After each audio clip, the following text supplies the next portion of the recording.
Hello student, this is Anupam Gambhir. You are watching Anupam English classes. Student, आज के इस video lecture में क्लास 12 फ्लामिंगो बुक से poem 2 and elementary school classroom in a slum, इसका हम explanation cover करेंगे। Summary and word meaning already हम cover कर चुके हैं। सो चलिए स्टार्ट करते हैं पोम का एक्सप्लेनेशन लाइन बाय लाइन। सबसे पहले टाइटल को समझ लेते हैं। स्टूडेंट, एलिमेंट्री की मीनिंग होती है बेसिक और स्लम की मीनिंग होती है झुग्गी झोपड़ी वाले एरिया, यानी कि जो डर्टी कॉलोनीज होती हैं उसे स्लम कहा जाता है। Then an elementary school classroom in a slum, यानी कि झुग्गी झोपड़ी एरिया के स्कूल का क्लासरूम जहाँ पे बच्चे बेसिक पढ़ते हैं। इस क्लासरूम का डिस्क्रिप्शन दिया है हमारे पोएट ने पूरी पोम में बताया कि किस प्रकार से ये बच्चे पढ़ते हैं, अर्थात इनके क्लासरूम का एटमॉस्फेयर इतना डर्टी होता है कि इन बच्चों का मन पढ़ाई में बिल्कुल भी नहीं लगता। और तो और जो इनकी क्लास में पिक्चर्स लगी होती हैं जो डोनेशन करके कोई लोग दे गए होते हैं, तो उन पिक्चर्स पे भी इन बच्चों का कोई इंटरेस्ट नहीं होता, क्योंकि ये उसी स्लम एरिया में जकड़े रहते हैं। तो चलिए स्टार्ट करते हैं पोम का explanation. Far, far from gusty waves, these children faces. Gusty की मीनिंग स्टॉर्मी होती है। इन बच्चों का डिस्क्रिप्शन देते हुए पोएट कहते हैं कि इन बच्चों के फेस एक स्टॉर्म की तरह होने चाहिए, बहुत खिले हुए होने चाहिए, लेकिन ऐसा बिल्कुल भी नहीं है। और कैसे उनके फेसेस हैं बता रहे हैं, लाइक रूटलेस वीड्स। वीड्स किसे कहते हैं स्टूडेंट? Useless plant. और कहते हैं हमारे ऑथर, हमारे पोएट, कि जो इनके बच्चों के फेसेस हैं वो एक रूटलेस वीड्स है, ऐसे प्लांट है जो यूजलेस है, बिल्कुल उखाड़ के जिनको फेंक दिया जाता है। इस टाइप से इन बच्चों के फेसेस लग रहे हैं। क्यों? क्योंकि इन पे ध्यान देने वाला कोई नहीं है। The hair turn round their pallor. Pallor की मीनिंग होती है पेलनेस या डल फेसेस। तो इनके डल फेसेस के ऊपर इनके जो बाल हैं वो बिखरे हुए हैं। The tall girl with her weighed down head. Class की एक बच्ची का डिस्क्रिप्शन देते हुए पोएट कहते हैं कि एक बहुत लंबी सी गर्ल है, लेकिन लंबी तो वो है, लेकिन उसका जो फेस है वो उसने बिल्कुल अपना मुंह नीचे झुका रखा है। वेट डाउन की मीनिंग होती है बेंट, यानी कि उसने अपना फेस बिल्कुल नीचे किया हुआ है। The paper seeming boy with rat's eyes. अब एक अनदर बॉय का डिस्क्रिप्शन देते हुए पोएट कहते हैं पेपर सीमिंग बॉय, यानी कि लुकिंग थिन या very thin as a sheet of paper. और एक और दूसरा लड़का है जो इतना पतला है, जो कि पेपर की तरह, विद रेड साइज। और उसकी आंखें कैसी हैं? रेड साइज, जैसे रैट की आंखें होती है ना, इधर उधर कुछ ना कुछ ढूंढने की तलाश में रहता है। बिल्कुल जो रैट होता है वो बहुत ही ग्रीडी टाइप का होता है, इधर उधर कुछ ना कुछ देखता रहता है। तो ऐसे उस बच्चे की जो पेपर सीमिंग बॉय है उसकी आंखें का कंपैरिजन कर रहे हैं हमारे ऑथर रैट की आइज के साथ। The stunted unlucky heir of twisted bone reciting a father's gnarled disease. अब एक अनदर बच्चे का डिस्क्रिप्शन देते हुए कहते हैं स्टंट मतलब क्या होता है? विद एबनॉर्मल ग्रोथ या not fully growth.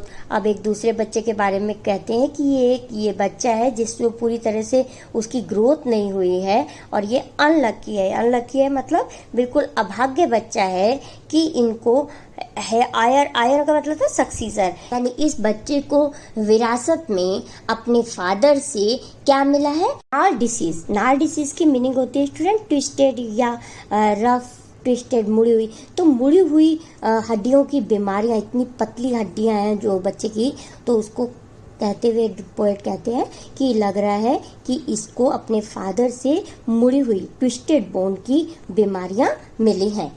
His lesson from his desk. अब वो वहाँ से अपना लेसन रिसाइट कर रहा है क्लास में अपने डेस्क से, यानी कि वो इतना दिक्कत है उसको अपनी बोन से, जिससे कि वो अपने डेस्क पे खड़े होकर पोएम या अपना लेसन रिसाइट कर रहा है। At back of the dim class one unnoted. अब एक दूसरे बच्चे का डिस्क्रिप्शन देते हुए यहाँ पोएट कहते हैं कि एक और बच्चा है जो डिम लाइट में पीछे की बेंच पे बैठा हुआ है, स्वीट एंड यंग, बहुत क्यूट सा है, प्यारा सा है और यंग भी है। His eyes live in a dream of squirrel game in tree room. Other than this, और लेकिन उसका ध्यान क्लासरूम में बिल्कुल नहीं लग रहा है। वो क्या सोच रहा है, वो क्या सपने देख रहा है कि मैं बाहर जाऊं और जल्दी से स्क्वायरल की तरह एस्केप कर जाऊं क्लास से, क्योंकि स्क्वायरल क्या करती है कि बिल्कुल किसी के पकड़ में नहीं आती है ना, हल्का सा कोई पकड़ने की कोशिश करता है तो वो भाग लेती है। तो ऐसे ही पोएट कहते हैं कि वो बच्चा जो है लास्ट की बेंच पे बैठा हुआ है, वो सोच रहा है कि मैं भी क्लास से चला जाऊं एक स्क्वायरल की तरह, बाहर जाके खेलूं। Now second paragraph, on sour cream walls, donation Shakespeare's head, cloudless at dawn. अब क्लास का डिस्क्रिप्शन देते हुए यहाँ पे 4 बच्चों का डिस्क्रिप्शन हमारे पोएट दे चुके हैं कि एक तो बहुत लंबी गर्ल है जिसने अपना सर झुका रखा है, और एक बच्चा है जो बिल्कुल उसका डल फेस है और रूटलेस, जो वीड की तरह बिल्कुल लग रहा है, यूजलेस प्लांट की तरह वो बच्चा लग रहा है। और थर्ड का कंपैरिजन एक रैट की आईज से किया है कि वो ऐसा बच्चा है जो बहुत ही ग्रीडी है रैट की तरह। और नेक्स्ट एक बच्चे का डिस्क्रिप्शन देते हुए कह रहे हैं कि उसका मन बिल्कुल भी पढ़ाई में नहीं लग रहा है, वो सोच रहा है कि मैं स्क्वायरल की तरह क्लास से भाग जाऊं, बाहर जाके खेलूं। अब क्लास में लगी एक शेक्सपियर की पेंटिंग लगी हुई है, पिक्चर लगी हुई है, उसका डिस्क्रिप्शन देते हुए कह रहे हैं हमारे पोएट कि ऐसा लग रहा है कि वो डोनेशन में कोई दे गया है इनको, क्लास बच्चों को आया है और डोनेशन कर गया है ये पिक्चर। और जिसमें क्या है, एक सौर क्रीम, उनकी जो दीवारें हैं, क्लासरूम की जो दीवारें हैं वो बिल्कुल क्रीमी सी हो गई हैं, पीली पीली सी पड़ गई हैं।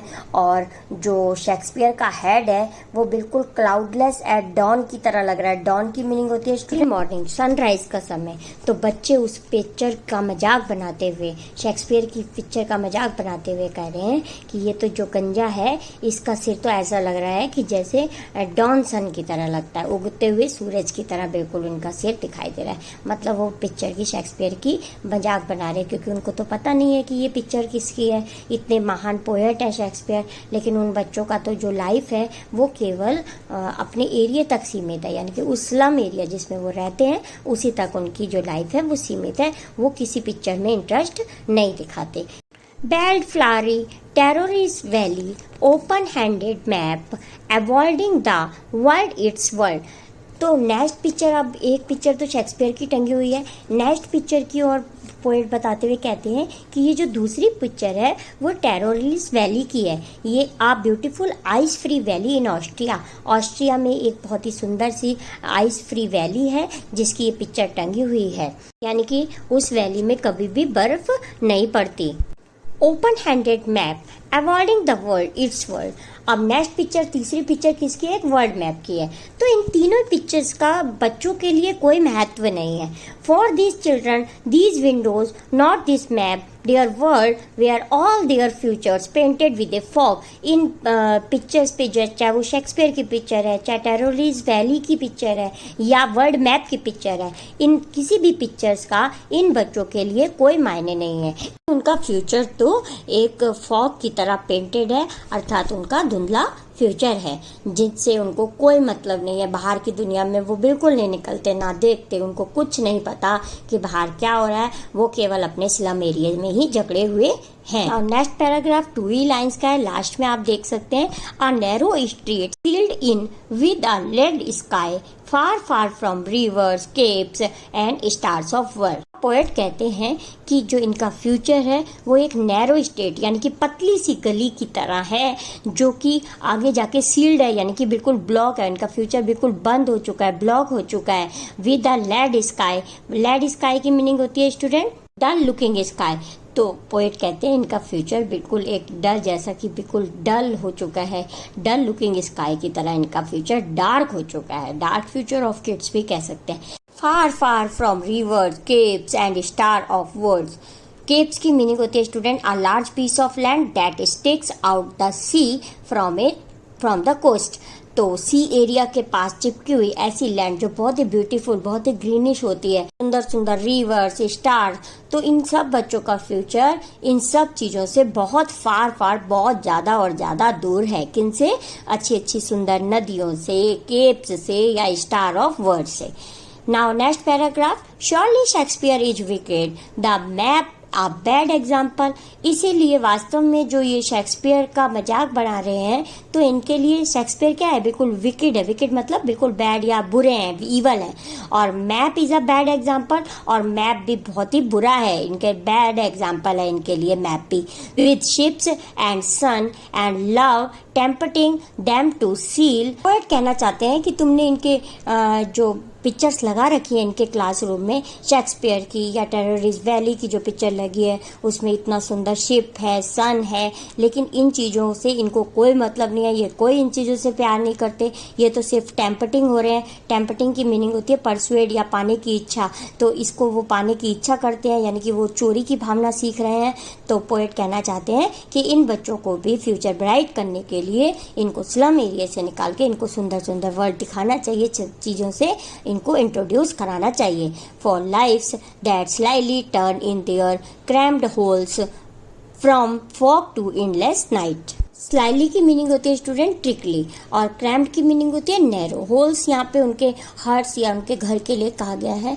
तो पोएट कहते हैं कि ये ऐसे घरों में रहते हैं, छोटे छोटे घर होते हैं होल्स की तरह, छोटे छोटे इनकी हर्ट्स होती हैं, और वहाँ पे इतने ज़्यादा लोग रहते हैं, पतली पतली गलियों में रहते हैं। तो इनका फ्यूचर बिल्कुल डार्क हो गया है फॉग की तरह, और इनकी जो नाइट है वो एंडलेस है, यानी कि दिन भी इनके लिए बिल्कुल बेकार हो गए हैं, और जो रात है वो इनके लिए एंडलेस है, यानी कि ये अपने स्लम एरिया से बाहर निकल के नेक्स्ट दुनिया, नए फ्यूचर या नए वर्ल्ड को नहीं देख सकते।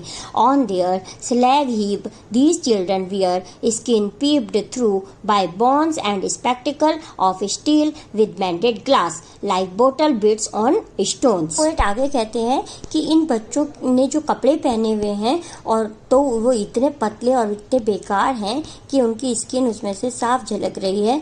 उन कपड़ों में से उनकी पतली पतली जो हड्डियां हैं वो दिखाई दे रही हैं। और अब आगे उनके चश्मे का डिस्क्रिप्शन देते हुए हमारे पोएट कहते हैं कि जो उन्होंने स्पेक्टिकल्स लगा रखे हैं वो स्टील के बने हुए हैं, यानी कि हैवी मटेरियल के बने हुए हैं, और वो ऐसा लगता है कि किसी ने उनके ऊपर एक स्टोन फेंक दिया है जिससे कि वो ब्रेक हो गए हैं। All of their time and space are foggy slum. Poet कहते हैं कि जो इनका जितना भी इनका समय है वो बिल्कुल एक खाली स्पेस है, बिल्कुल खाली है, और फॉगी स्लम, और जहाँ ये रहते हैं वो बिल्कुल झुग्गी झोपड़ी वाला एरिया एक धुंधले की तरह है, धुंध की तरह है, अर्थात इनका फ्यूचर बिल्कुल बेकार है। पैराग्राफ के last line, so blot their maps with slums as big as doom.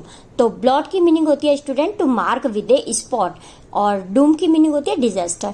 तो हमारे जो पोएट है वो कहते हैं कि इनको भी एक वर्ल्ड मैप के ऊपर ब्लॉट किया जाए, यानी कि मार्क किया जाए, इनको भी दिखाया जाए, और इतना बड़ा बड़ा मार्क किया जाए कि इनके एरिया को डिजास्टर की तरह, डूम यानी कि डिजास्टर की तरह बहुत बड़ा बड़ा मार्क किया जाए, और इनको भी आइडेंटिफिकेशन दिया जाए। अनलेस गवर्नर इंस्पेक्टर विजिटर, अब पोएट कहते हैं कि तब तक इनका फ्यूचर नहीं सुधरेगा, तब तक लाइफ इनकी नहीं बदलेगी, जब तक कोई गवर्नर या इंस्पेक्टर या विजिटर इनके एरिया में जाकर इनका इम्प्रूवमेंट ना कराए।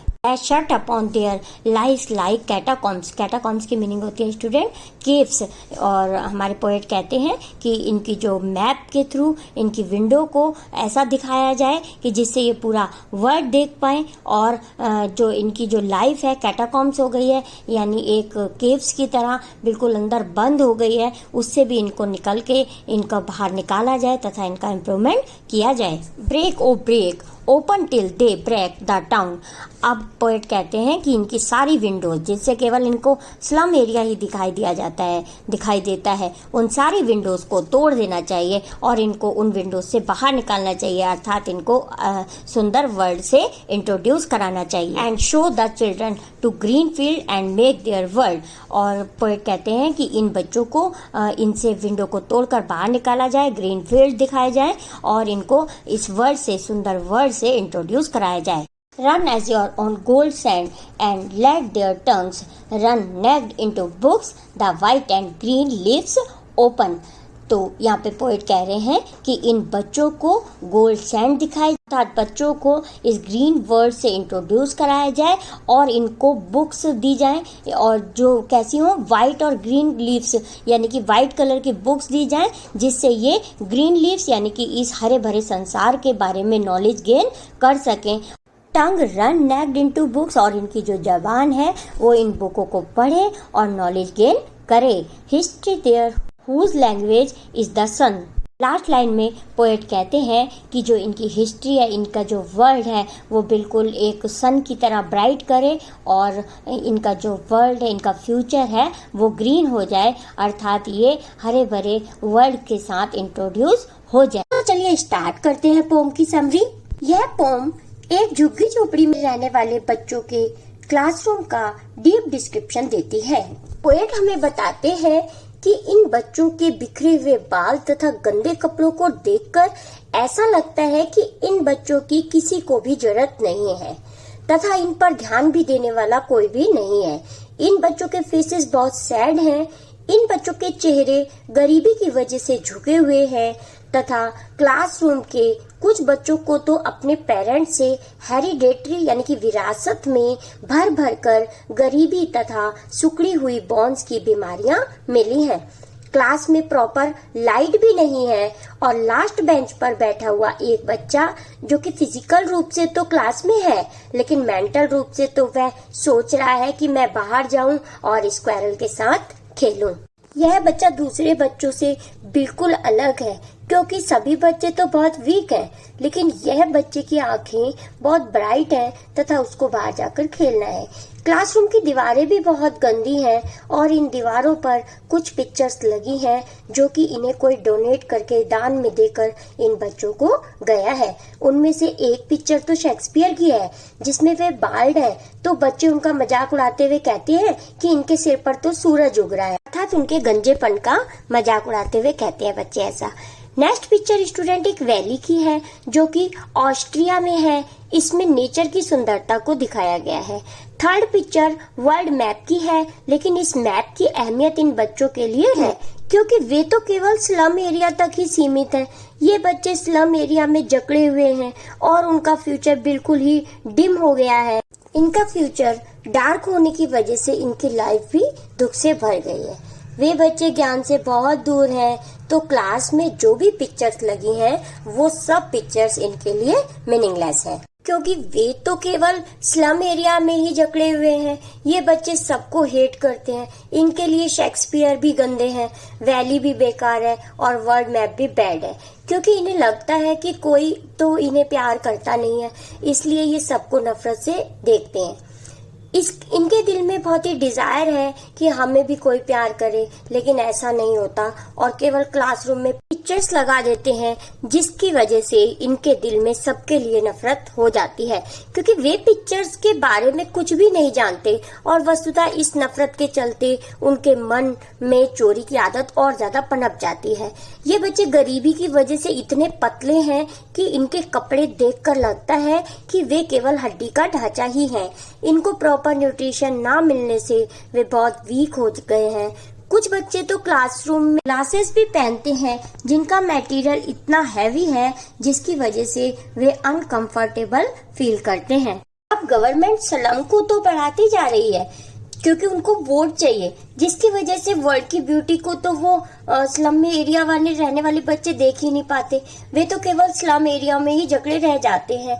यह बहुत इम्पोर्टेंट है कि इन बच्चों को स्लम से बाहर लाया जाए। पोएट कहते हैं कि गवर्नमेंट के स्लम बनाने की वजह से ही ये लोग स्लम में जकड़े हुए हैं क्योंकि अगर गवर्नमेंट स्लम ही नहीं बनाती तो ये स्लम में ही नहीं रहते। काश गवर्नमेंट इनके लिए कुछ बेटर प्लेस बनाती तो ये बेटर प्लेस में रहते।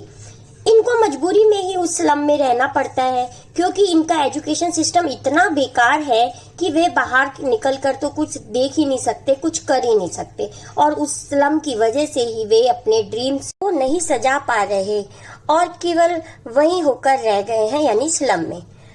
अब हमारे पोएट इस पोम के थ्रू गवर्नमेंट अथॉरिटी से रिक्वेस्ट करते हैं कि प्लीज इन बच्चों के लिए आप कुछ करो और ये जो पिक्चर्स इनकी क्लासरूम में लगी हैं वे वास्तव में बाहर निकलें और इस दुनिया को देखें, अपने आप को इस दुनिया से इंट्रोड्यूस कराएं और जब ये बाहर आएंगे तो इनको पढ़ने लिखने की और दुनिया को अपने आप से इंट्रोड्यूस कराने की भूख और अधिक बढ़ जाएगी, जिसकी वजह से हम लोगों की दुनिया में ये धीरे धीरे कंफर्टेबल हो जाएंगे और फिर जब वे पढ़ेंगे खुद से भी कमाने लगेंगे।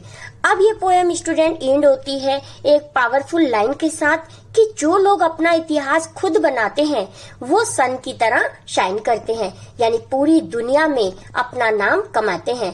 तो पोएट भी इन बच्चों के साथ ऐसा ही करवाना चाहते हैं। वे सभी शॉर्ट्स एंड लॉन्ग क्वेश्चंस हैं जो एनसीईआरटी बुक के पीछे दिए गए हैं। चलिए स्टार्ट करते हैं फर्स्ट क्वेश्चन से। What do you think is the colour of sour cream? Why do you think the poet has used this expression to describe the classroom wall? sour cream colour से आप क्या समझते हैं? Poet ने pome में classroom की wall के लिए इसका डिस्क्रिप्शन क्यों दिया है, इस वर्ड का यूज क्यों किया है? The walls are cream color. जो वॉल्स थी क्लासरूम की जहाँ पे स्लम एरिया के बच्चे पढ़ते थे, झुग्गी झोपड़ी वाले बच्चे, उस क्लासरूम का डिस्क्रिप्शन देते हुए पोम में पोएट कहते हैं कि ये जो इनकी दीवारें हैं क्लासरूम की वो बिल्कुल क्रीमिश कलर की हो गई हैं, but they have not been repaired for a long time. और वो बिल्कुल उसमें से प्लास्टर जो है झड़ने लग गया है और बहुत टाइम से उसमें रिपेयर नहीं किया गया है। They have become discoloured, way colourless हो गई हैं, भद्दी हो गई हैं यानी कि दीवारें। So the poet refers to the fading colour of the walls as sour cream. इसलिए वो जो दीवारों का फेडिंग कलर है उसको, उन वॉल्स के कलर को हमारे पोएट ने सॉर क्रीम कहा है। The walls are symbolic of the pathetic condition of the lives of slum children. अब ये जो दीवारें हैं वो स्लम चिल्ड्रन यानी कि जो झुग्गी झोपड़ी में रहने वाले बच्चे हैं उनके पैथेटिक कंडीशंस को सिंबलाइज करती हैं। Now next question is, the walls of the classroom are decorated with the pictures of Shakespeare, building with domes, world map and beautiful valleys. How do these contrast with the world of these children? Classroom की दीवारें हैं वो decorate की गई हैं उन pictures पे जिसमें शेक्सपियर की पिक्चर है, बिल्डिंग विद डोम्स, डोम मतलब गुम्बद होता है जो, उसकी पिक्चर्स लगाई गई हैं, वर्ल्ड मैप की पिक्चर है और ब्यूटीफुल वैलीज की पिक्चर्स हैं। तो how do these contrast with the world of these children? तो इसका ये जो पिक्चर्स लगाई गई हैं इनका बच्चों के साथ क्या कंट्रास्ट है बताना है हमें आंसर में। There is big contrast between picture shown on the walls and the real world of the slum children. जो पिक्चर्स क्लासरूम में शो की गई हैं, वॉल्स पे लगाई गई हैं, उन पिक्चर्स का और स्लम एरिया में रहने वाले जो बच्चे हैं उनका जो वर्ल्ड है उनके बीच में बहुत ही कंट्रास्ट है। These children were underfed, poverty stricken, children living in cramp dark hole. जो ये बच्चे हैं ये अंडरफेड यानी कि कुपोषित हैं, पॉवर्टी स्ट्रिकन गरीबी से बिल्कुल भरे हुए हैं, जकड़े हुए हैं, और जो कुछ बच्चे हैं वो ऐसी जगह पे रहते हैं जो बिल्कुल छेद की तरह उनका घर है, मतलब इतने छोटे और डार्क एरिया बिना लाइट के घरों में वो लोग रहते हैं। Obstacle hamper their physical and mental growth. सभी चीजें उनकी फिजिकल और मेंटल ग्रोथ की बाधा बनी पड़ी हैं, मतलब उनको अग्रसर नहीं होने देती। The pictures on the wall suggest beauty, well being, progress and prosperity. जो भी दीवार पे पिक्चर्स टंगी हुई हैं वो ब्यूटी को शो कर रही हैं, प्रोग्रेस को दिखा रही हैं, प्रॉस्पेरिटी खुशहाली दिखा रही हैं। आ वर्ल्ड ऑफ सनशाइन, एक उसमें पिक्चर वैली की है जिसमें सनशाइन हो रहा है, सूरज निकल रहा है, एंड वार्मथ ऑफ लव, प्यार से भरी हुई है। But the world of the slum children is अगली एंड लैक प्रॉस्पेरिटी। लेकिन ये जो बच्चे हैं स्लम एरिया में रहने वाले बच्चे ये बहुत ही अगली हैं और ये प्रॉस्पेरिटी से बहुत दूर हैं। Now next question is, what does the poet want for the children of the slum? In slum area में रहने वाले जो बच्चे हैं इनके लिए पोएट क्या करना चाहते हैं? How can their lives be made to change? और इनकी लाइफ को वो किस प्रकार चेंज करना चाहते हैं हमारे poet? The poet wants the people in authority to release their responsibility towards the children of the slum. जो पोएट है वो अथॉरिटी, जिनके पास अथॉरिटी है इनको करने की, इनके स्लम एरिया को ठीक करने की जो अथॉरिटी है कि नेतागण या जिन पे भी रिस्पॉन्सिबिलिटी है उनके स्लम एरिया की, उनसे रिक्वेस्ट करते हैं, उन पे उनकी रिस्पॉन्सिबिलिटी याद दिलाते हुए कहते हैं कि उन लोगों को इनको स्लम एरिया से रिलीज करना चाहिए, यानी कि मुक्ति दिलानी चाहिए।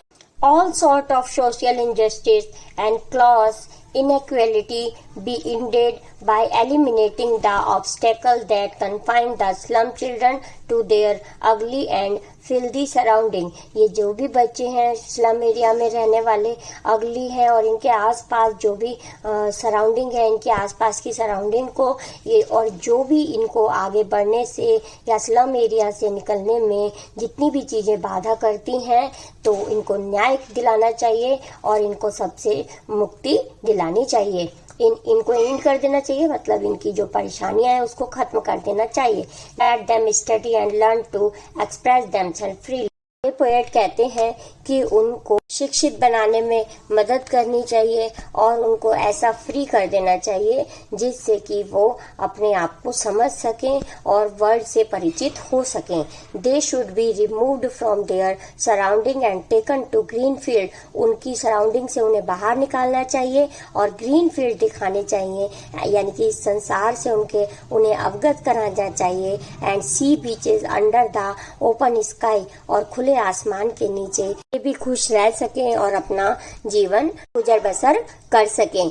दे शुड बी एजुकेटेड, उनको भी शिक्षित किया जाना चाहिए। There should be no social injustice in their world, उनके भी जीवन में सामाजिक अन्याय नहीं होना चाहिए, अर्थात उनको भी सभी के साथ जीने का अवसर प्राप्त हो सके, इस प्रकार उनको एजुकेटेड करना चाहिए। And their life should be change for the better, और अच्छे के लिए उनकी लाइफ को बदलना चाहिए। और में हम कह सकते हैं कि जो हमारे पोएट है वे चाहते हैं कि इन बच्चों को स्लम एरिया से निकाल के बाहर लाना चाहिए, शिक्षित किया जाना चाहिए, जिससे कि वह भी अपना प्रॉस्पेरिटी भरा जीवन जी सके। इसके हम पोएटिक डिवाइसेस कवर करेंगे।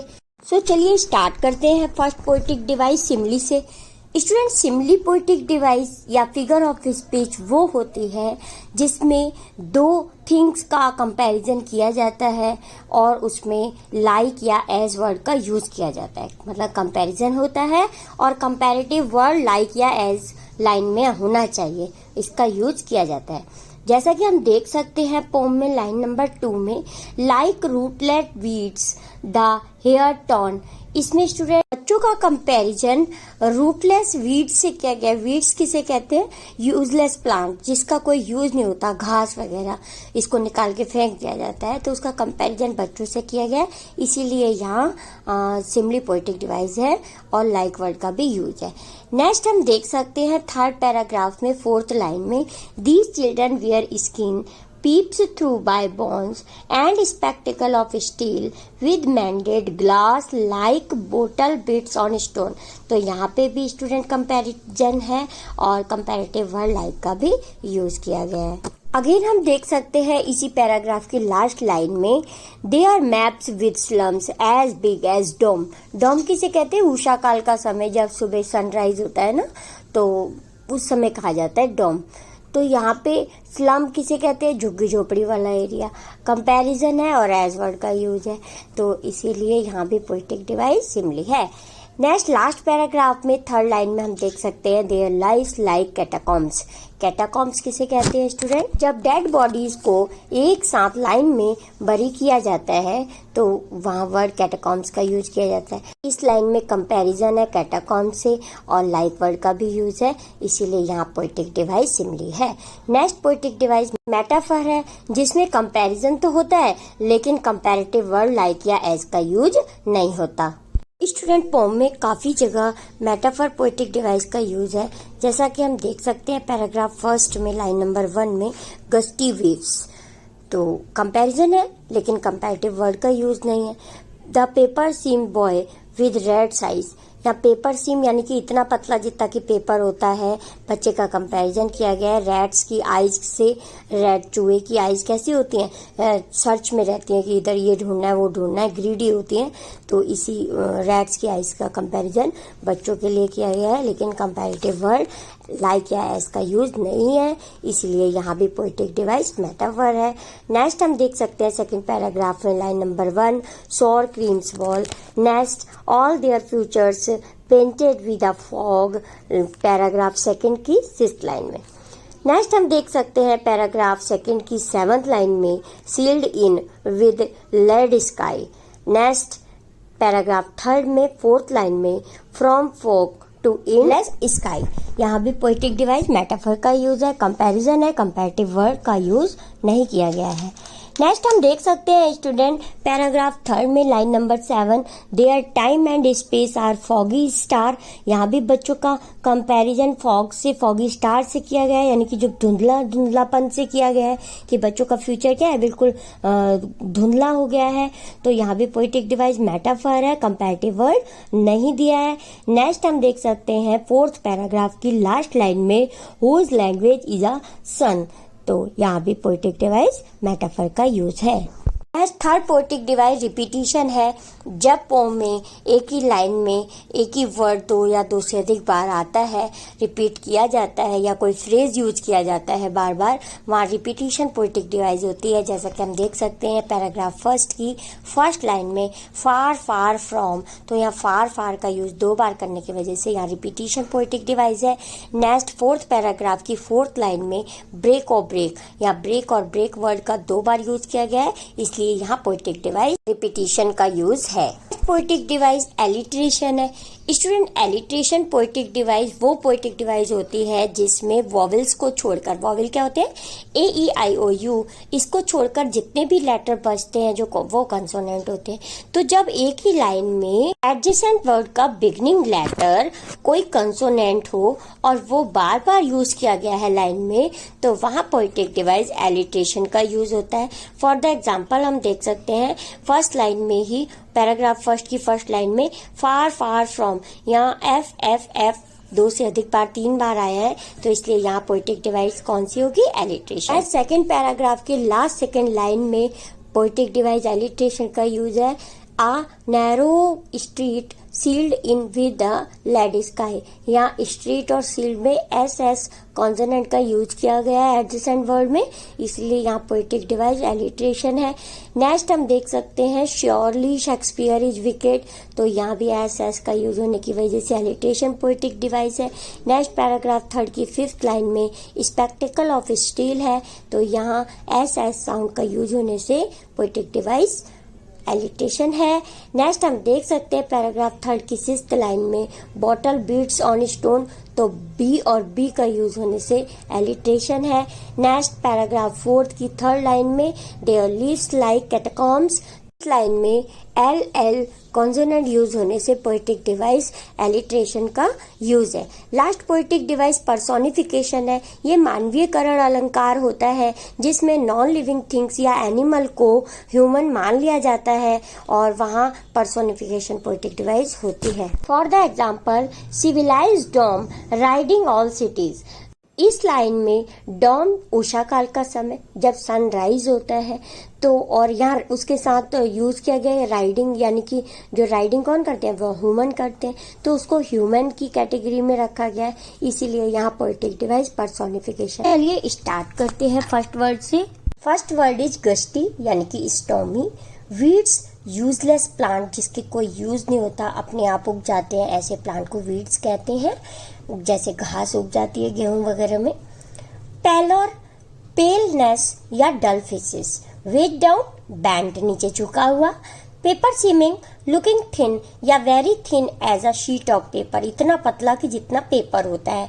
Next stunted with abnormal growth या नॉट फुली ग्रोथ। आयर यानी कि सक्सीसर, उत्तराधिकारी कह सकते हैं हिंदी में। नेक्स्ट नाल्ड ट्विस्टेड या rough. Next word is sour, dull या फेडेड। इस पोम में सोर की मीनिंग फेडेड से है। नेक्स्ट वर्ड इज डोम यानी कि ग्लोब। क्रीम ऑफ वाइट या creamish. Donation things given.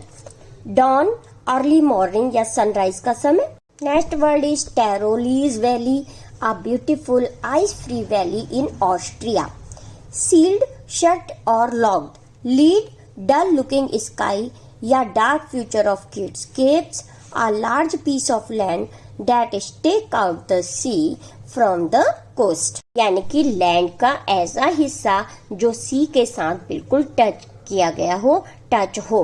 Next, wicked, bad या इवल, टेम्पटिंग, परसुएड या पाने की इच्छा। Student, next word is steal, to attempt at, thieve, scrimped, narrow, holes, hurts, slag, weak या waste material, mended, repair, heap, pile, bits, pieces, foggy, misty, slums, dirty colonies, blot, to mark with a spot, doom, disaster. Catacombs, caves are series of underground chambers used for burying dead people.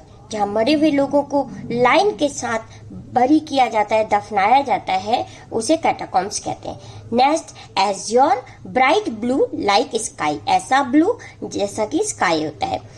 Tongues run necked, यानी कि they enjoy reading.